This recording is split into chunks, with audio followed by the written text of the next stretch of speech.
We do grief work every year in some formal way in our community.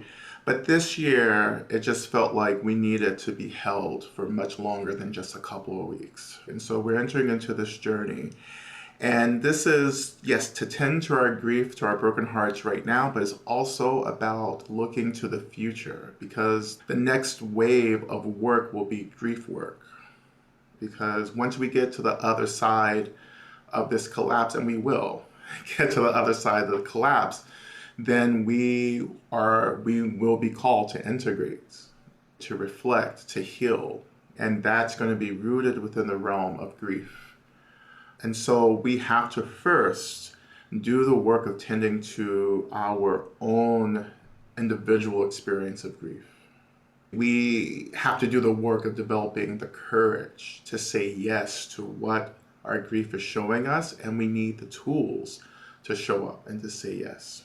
When we tend to our personal experience of grief, then we have much more to offer the collective experience, because there will be many people, and we are in a relationship with many of these people, who may not feel like they have the capacity to tend to their grief, to do this grief work. There are folks who may have the tools but are not choosing the work. And what we have to do as loving, compassionate people, I would like to use the word bodhisattva, right?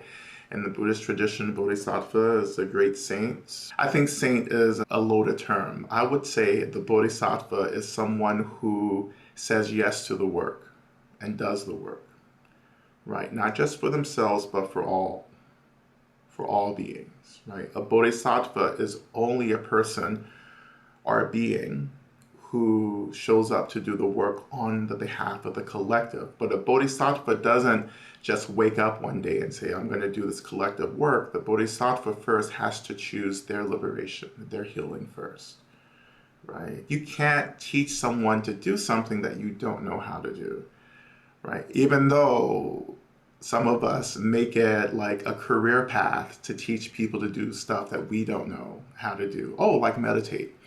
But put that to the side and come back. We, as bodhisattvas, we do our work in order to help others to do their work. We're not here necessarily to save people, but we're here to embody what the work looks like, and we're here to assist and support others as much as possible, right? Knowing that we all have to individually choose our liberation.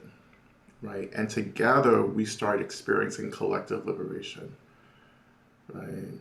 So when this program is really about like really training those of you who will be called to the front lines of grief work in the future, if you're not already called, right? But you will be called in the future, right? And please think about joining this program.